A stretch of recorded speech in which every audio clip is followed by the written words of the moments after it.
এই পৃথিবীর জীবনটা সংক্ষিপ্ত জীবন, সীমিত জীবন। আজ আপনি আমাকে দেখছেন, আমি আপনাকে দেখছি। সারা পৃথিবীর জমিনটা আমরা হয়তো দূর দূরান্ত থেকে দেখছি।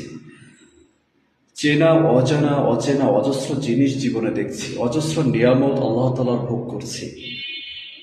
নিজের যোগ্যতার থেকে হয়তো জীবনে অনেকে অনেক বেশি কিছু পেয়েছি। হয়তো জীবনে অনেকের যোগ্যতা অনেক থেকেও সে সম্মানটুকু, সে যোগ্যতার মূল্যায়নটুকু আমরা জীবনে পাইনি। জীবন আল্লাহর কাছে যতটুকু চেয়েছি তার থেকে বেশি পেয়েছি। হয়তো জীবন আল্লাহর কাছে অনেক চেয়েছি কিন্তু পাইনি। ইত্যাদি অনেক কিছু আমাদের জীবনে চাওয়া না পাওয়ার হিসাবটা একদিন পরমিল থেকেই, হয়তো জীবনে করার আফসোস থেকে, হয়তো জীবনে অনেকের সুখ থেকে, অনেক কষ্ট থেকেই এই পৃথিবীর জীবন সমাপ্ত হয়ে যাবে।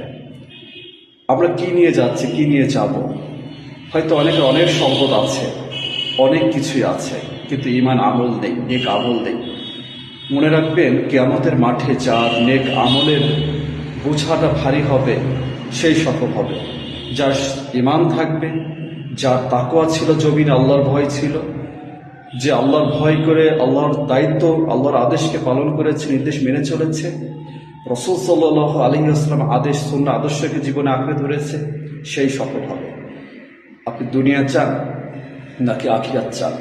দুনিয়ার জীবনটা ক্ষণস্থায়ী, আখিরাতের জীবনটা চিরস্থায়ী। এটাই দুনিয়া। এখানে লোভ লালসা অনেক কিছু আপনাদের আমাকে ধোঁকা দিবে। মনে হবে এটাই জান্নাত, কিন্তু ইমানদারের কাছে এটা হচ্ছে জেলখানা, আর বেঈমানদারের কাছে এটা মনে হবে জান্নাত।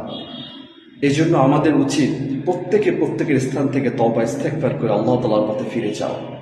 তওবা ইস্তেগফার করে আল্লাহ তাআলার প্রকৃত পথে ছুটে গিয়ে তার কাছে ইস্তেগফার নত হয়ে তার আদেশকে মেনে চলা।